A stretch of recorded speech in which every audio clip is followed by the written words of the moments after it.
আমাদের ইউনিয়ন সম্মেলন ছিল। সেই ইউনিয়ন সম্মেলনে আমি ইউনিয়ন সম্মেলনের সেক্রেটারি পদপ্রার্থী।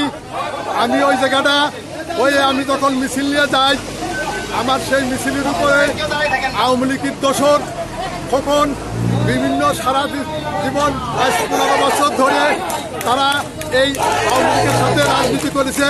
সে আমার উপরে হামলা করছে। এই হামলা কাদের সহযোগিতায় করেছে আমি তাকে দৃষ্টান্তমূলক শাস্তি আমি আমাদের ভারপ্রাপ্ত চেয়ারম্যান তারেক রহমানের কাছে আমি উদাত্ত আহ্বান জানাই যে আমার